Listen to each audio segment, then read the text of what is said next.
Hey guys, so we are going to go over how to put one of these cartridges together really quick. I mainly just wanted to do this video for those of you who are purchasing the just the kind of bare bones kit, which is literally just the cartridge PCB, the socket, the headers, the jumpers, all the parts, the EEPROM, I should say. These are not UV erasable, they're electronically erasable. What I usually do, first of all, before I start soldering these, I kind of just make sure I have all the parts together, which you will if you buy these on my website. I like to have everything together, number one. Number two, there's a certain order in which I actually like to put this stuff together. And the first thing that I actually like to solder onto this cartridge is the socket. And the reason that we're even putting a socket, of course, you could just take this and solder it directly to the PCB, which I would recommend against because this PCB is capable of selecting between 8 different images, ROM images, 8K ROM images that are on these EEPROMs, okay? So if you solder this in directly, then you will not have the opportunity to put any more images on this EEPROM. Right now we've got 2 images, the dead test and the diagnostic. So there's room for 6 more, plus if you put a socket in, you can always add a different chip.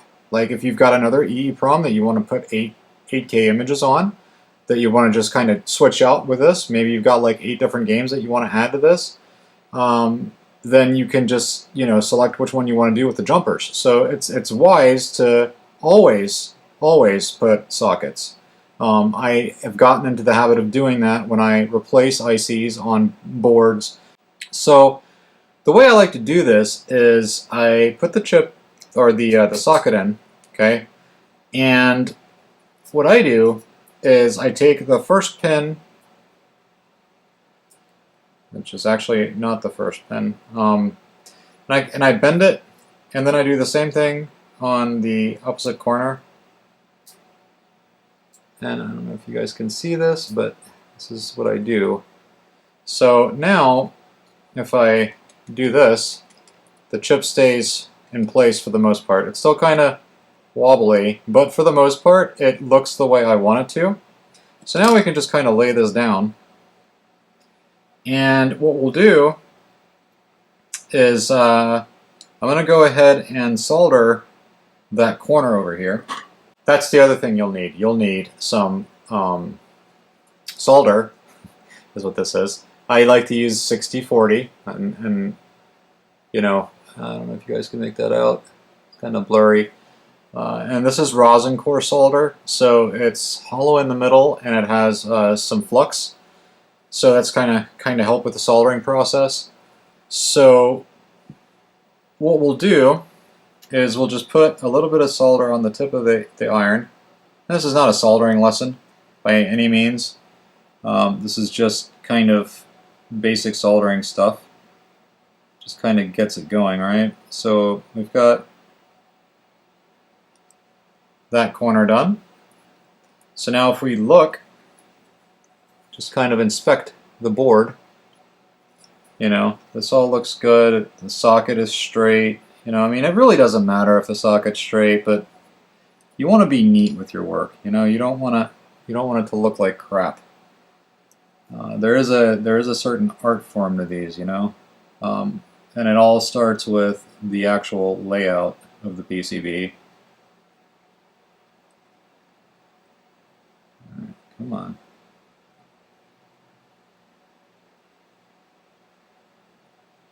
Alright, that one's always given me a hard time because it is on the ground plane. And the ground plane sucks all the heat out of the soldering iron. So you'll see that these next few pins are going to be much faster to solder.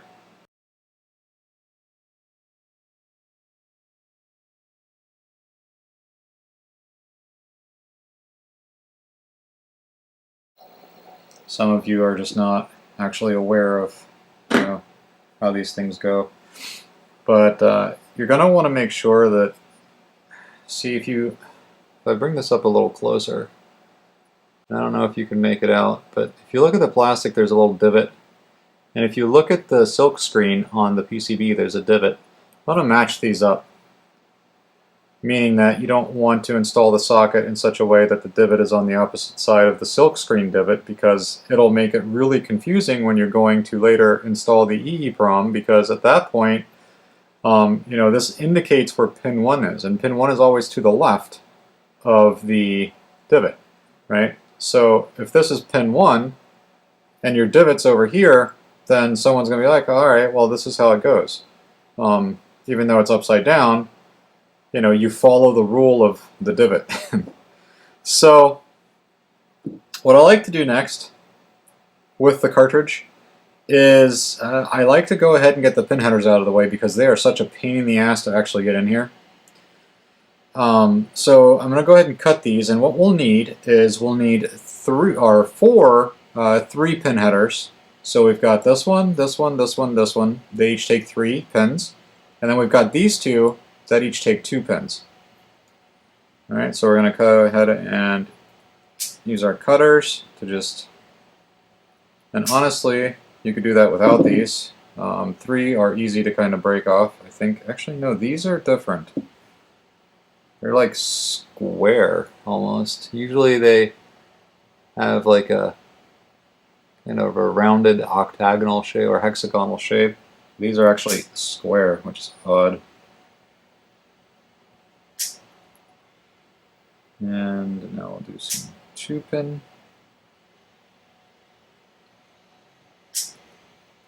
Okay. So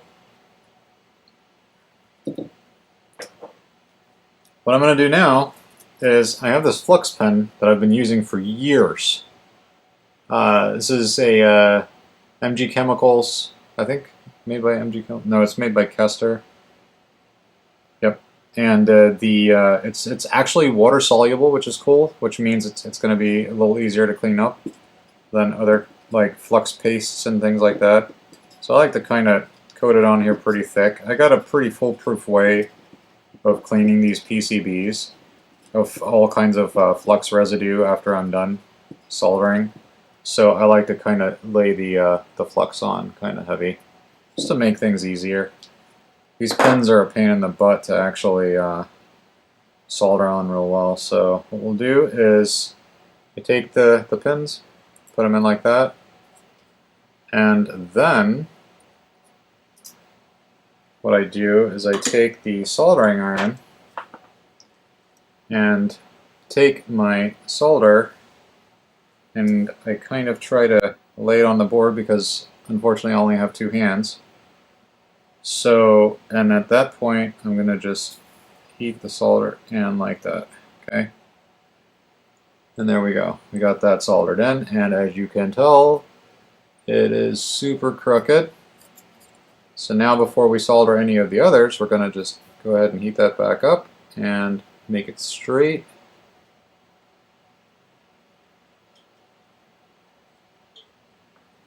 Okay. That's pretty straight. I don't know why this is so blurry. Maybe it's just my eyes. Alright. So we'll do the others. So there's another 3-pin. Sorry for the bad framing I get from time to time. I'm still getting used to actually soldering under a camera. It's not the easiest thing in the world to do.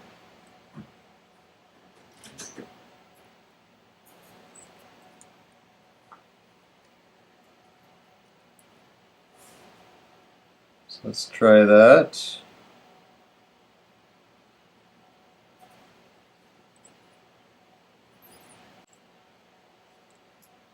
And that is also crooked, obviously. Why not? So I'll heat it.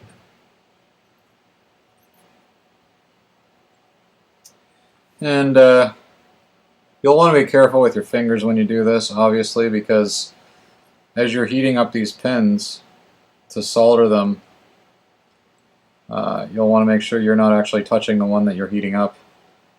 Otherwise, things can get dicey pretty quick. Once they heat up, it just, oh man, it hurts. It hurts. But then again, you know what? If you ever do any like real amount of soldering, I don't think that you could say that, you know, you haven't been burned. Like, I've been burned so many times, and I'm careful. Alright, there's another. And the final 3-pin one.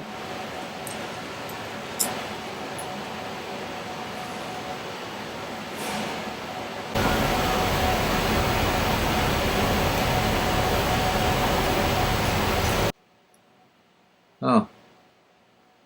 These are actually not being as much of a pain as they usually are, which is kind of strange.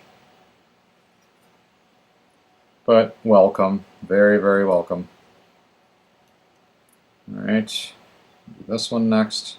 This one's actually easy.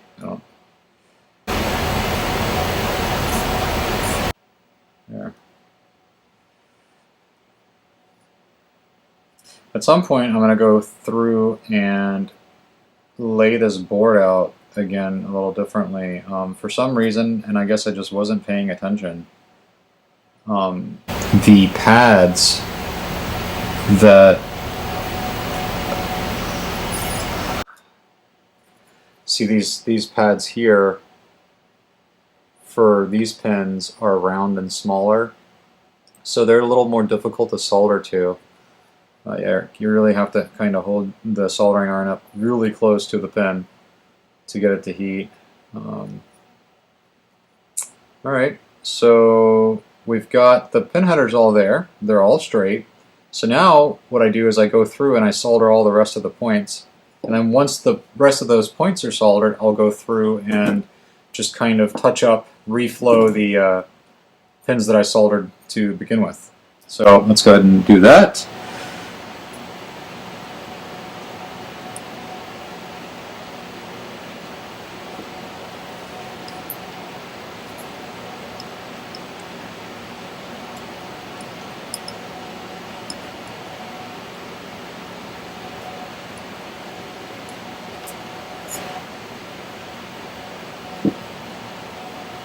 Alright, let's reflow that one.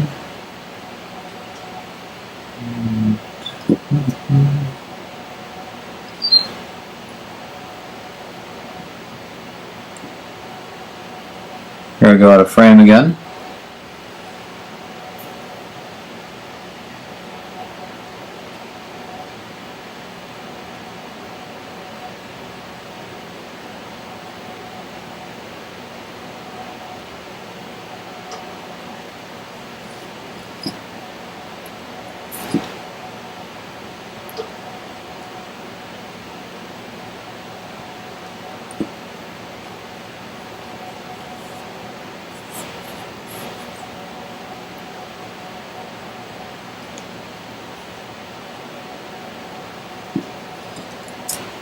Let's reflow these.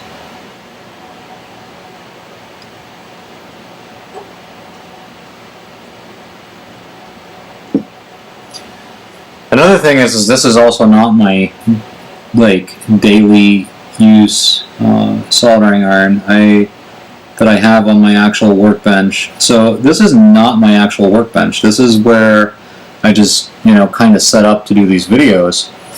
And what I usually end up doing is when I am not shooting video, obviously, I don't use this iron. This is a Heiko iron, and a lot of people say a lot of good things about these, but I have been literally raised on Weller like my entire life, and that's pretty much all I've ever used. And I have a pretty nice Weller soldering station, and it's, I don't know what it is. I can't get comfortable using this iron for some reason. The tip it's a chisel tip, just like I use on my Weller iron, but it's a little bit wider, and I don't know, the heat just doesn't feel, I can't describe it.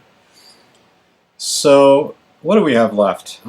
We've got the switch, and we've got the capacitor, and then we have to put the EEPROM in the socket, and did I say switch? Yep. And then we've got the jumpers. So what we're going to do is we're going to put in this capacitor,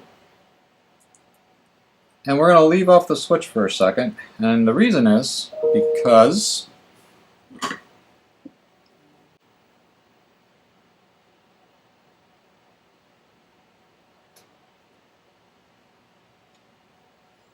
we need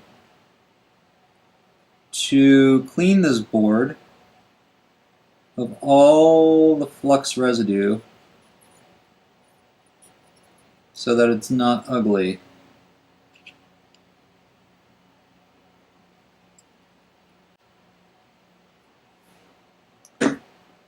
Also, always be clipping your leads down.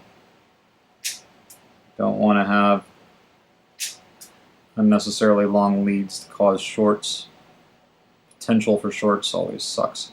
So these are the most amount of components that I'm going to be able to get away with before we have to do like a cleaning. And the way that I clean these boards is it's kind of like a two-part process for me. So hang on one sec. Okay, so the first part of my cleaning process is literally this WD-40. It's called the Specialist Electrical Contact Cleaner Spray. This is really great for like breaking up the residue from the flux. So what I do is I just kind of just spray it on a little bit, right, like that. And then I just take a brush and just kind of go over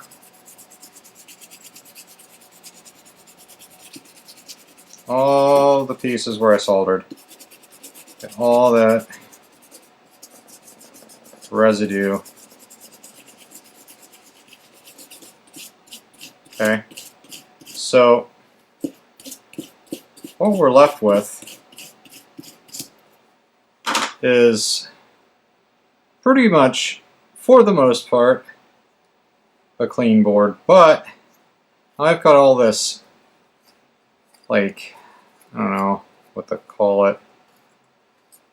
It's very, I mean, it's clean, but it's streaky, it's kind of tacky, you know, it's just greasy and oily, and that's still from the residue. So the spray kind of helps to break it up, but you still get some leftover residue. So what you really want to do after you do this is you'll want to give this a bath, and a bath in distilled water. Okay, so you're going to take some distilled water and just some dish soap, and you're going to take a toothbrush and kind of scrub away at this. Okay, and I'm going to actually go get that solution, and I'll be right back and just kind of show you what I can do. Alright, here's my little dirty bucket.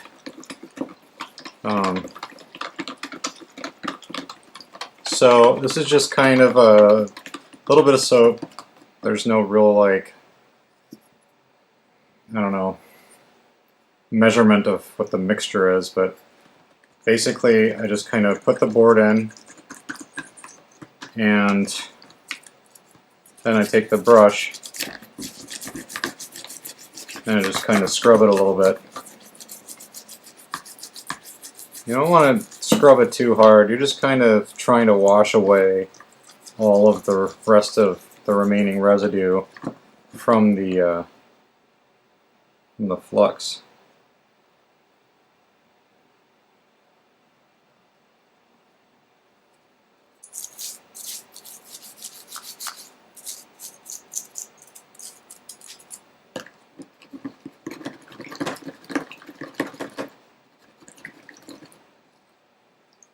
So, and that is in distilled water. Alright, so now I'm going to use this heat gun. Just going to set this at, let's go with high. And I'm just gonna make sure that I get this board nice and dry. I just don't want any residual water.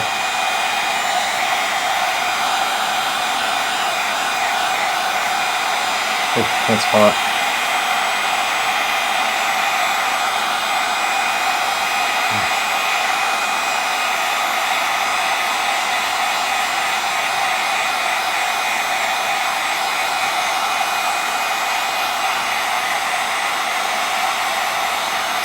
Now, if we look, see how nice and clean that board is? There's no residue from the solder, or from the flux at all. Really nice, really clean. That's how I like my boards to look. All right. Now, we can put on the switch,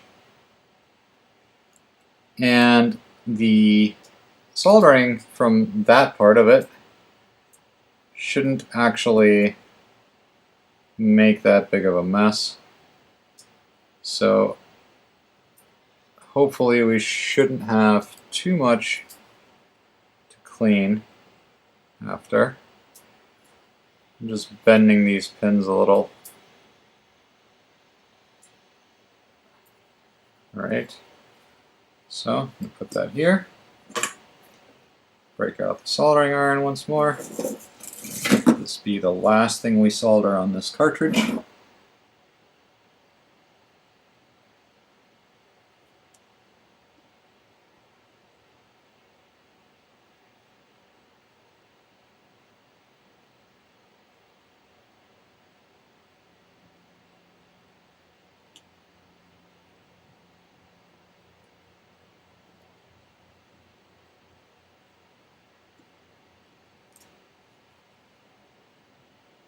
Okay, so there is a little bit of residue, but we will just use this contact cleaner just on the corner here, and use the brush, brush it away.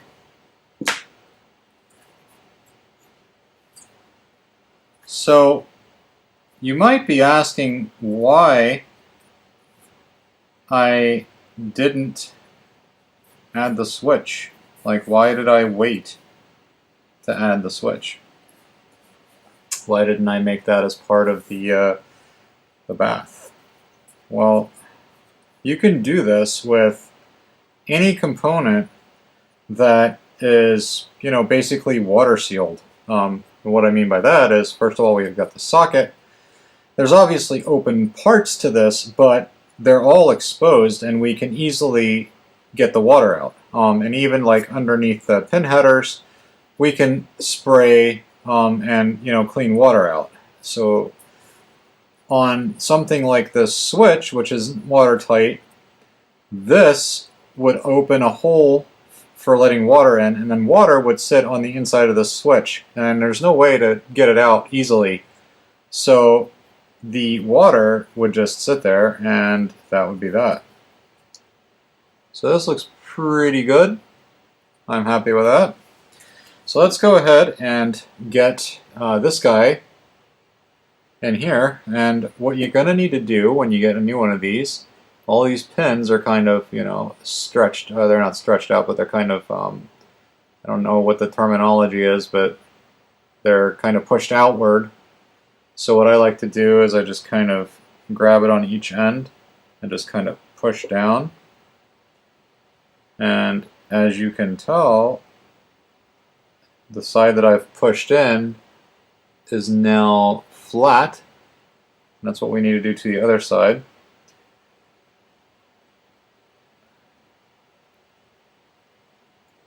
And that's kind of what we want, so that we can line this up with the socket, and then it'll just easily, very easy, just go in there just like that. Okay. There we go. Now the only thing left is to put on the jumpers. Let's go over that really quick. Now I'm going to push this one on game, and I'm going to put this one over here on ROM H. And then the rest of these jumpers, A13, 14, and 15, are all going to be set on low. Now, the reason that I have this configuration is because that will select my first image, my first ROM image on this EEPROM chip, which is the dead test. And the dead test, coincidentally, uses the ROM H and game jumper settings as well. So I know a lot of people probably get confused when I say for the diagnostic we need to switch to ROM L and EEPROM, and then we also need to switch A13 to high. The only reason that we're switching ROM H to ROM L and game to EEPROM is because the diagnostic ROM image actually requires these settings in order to run properly. So that's, I mean, the amount of images that require jumper settings like this is very rare. So for the most part, you're going to be on ROM H, and you're going to be on on ROM H and game, and then for the A13, A14, and A15 jumpers, you're just going to basically follow this table here, which is going to tell you which jumper configuration you need depending on which image you want to run. So the first image is the dead test, so that says LLL. So we've got LLL. If we wanted to run diagnostic, which is image 2, you look on the table, image 2 is HLL. So we would be over here for A13 would be H and then LL. And then we would also need to take ROM H and put that down to ROM L. And we need to put game and take that down to EEPROM. And that's how you're going to run the diagnostic, which is where I'm going to leave it right now. Because what we need to do next, and this is something that I always do with every single cartridge I build, is I actually test it in a Commodore 64. So the cool thing about that is I've actually been meaning to test a diagnostic cartridge in a Commodore 64. Let me zoom out here a little bit. Oops, that's the wrong direction.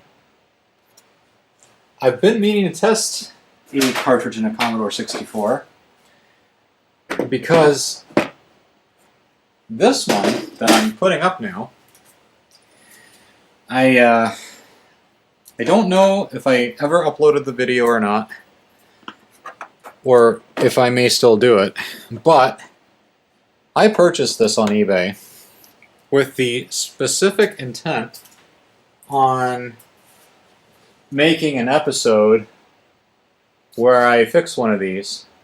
All right, I'm going to zoom. Whoop. So I purchased this one thinking, hey, you know what? This is a good deal. I think I paid maybe 50 or 60 bucks for it. And I thought, hey, you know what? Maybe I'll just, I'll fix it. And I'll create a YouTube video of me fixing it. So what happened? I turned it on, just like this, and it came right up. No problems, nothing. Not so much as a bad like vertical line, no weird character issues. I mean, it just worked. The only thing wrong with it is it's missing a spacebar, and that can be easily fixed. The other part is the case is like in very, very good condition. I mean, I wouldn't say very, very good, but in pretty damn good condition. I think it needs like a really good cleaning and a new spacebar, and then it should be good to go. But what I want to do first is I want to check and make sure that there isn't some underlying fault somewhere that I would later on discover by, you know, doing something else. So I'm going to turn this off, and I'm going to take this cartridge that we just built, I'm going to stick it in the cartridge port. And we have that set to Diagnostic right now. Okay. And I'm going to see what the Diagnostic says. Alright, so that is the Diagnostic cartridge. The revision is 586220. And that's kind of just going through its normal set of tests. So we're going to just watch it do its thing. And by the way, I have this up on the screen the way it is, because I mean I could have videotaped my TV so that you guys can see that instead, but I figured using a game capture card to just kind of capture the output directly would look a little nicer. So here's a sound test.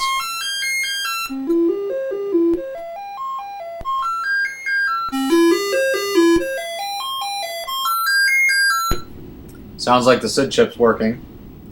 So we know the SID chip's good. We know that the CPU is good. We know the PLA chip's good. The CIA chips can't really test those because I don't have the Diagnostic cartridge harness. So I still need to test the user port and the cassette port, the serial port to see if I can actually load up a floppy. But as far as Diagnostic goes and checking for RAM, color RAM, all that stuff, everything looks good. So this is in good condition. So we just need to do a couple things. So the only thing I want to do now is I want to make sure that the dead test on this thing works as well. Just making sure that I flashed everything correctly. So we've got ROM H and game, and then we're going to put this jumper from high to low. And let's stick that in.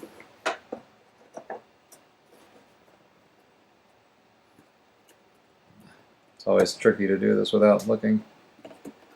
There. Alright.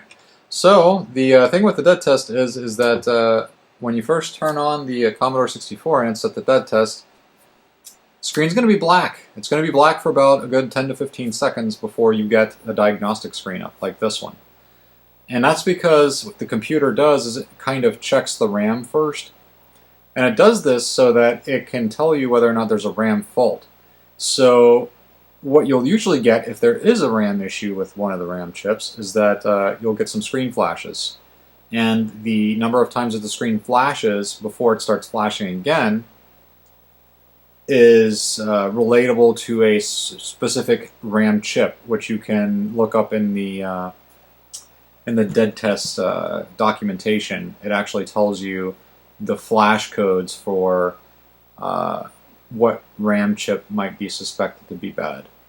So this is kind of going through and doing the same kind of checks that Diagnostic is doing, except for this is checking just the screen RAM, the color RAM. It's checking the 0 page and the stack page. We're also going to be checking the screen. So this is normal. This is all normal. For the first time I ever saw this, I was like, oh my god, what is happening right now? This is weird.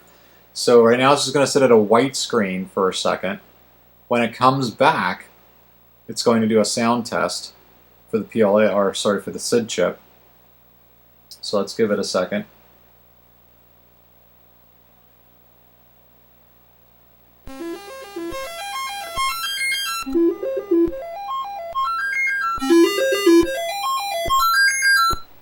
Okay, so I'm happy with that. Actually, a good indicator that the CIA chips are working is if you look at the bottom left, you'll see the count. It says 1, and it'll also tell you the time.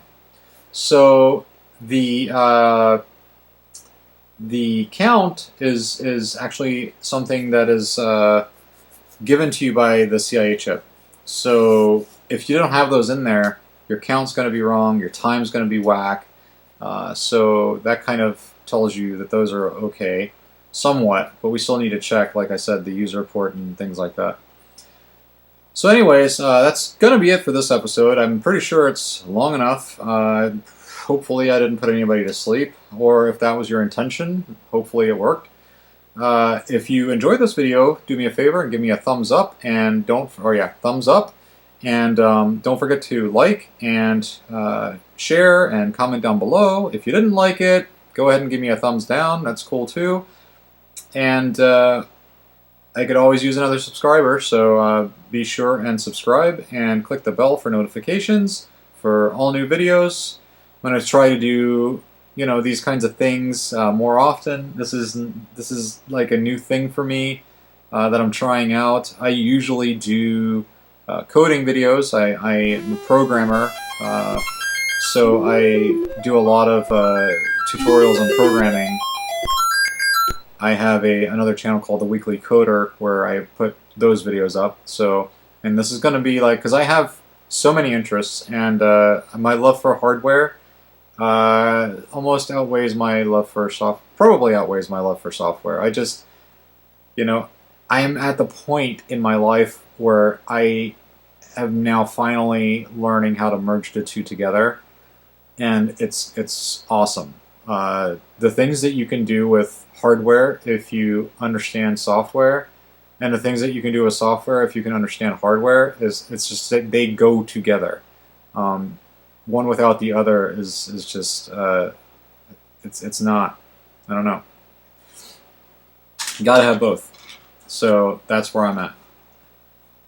Anyways, I'm rambling on. So again, if you like the video, give me a thumbs up. Don't forget to like and, you know, comment down below.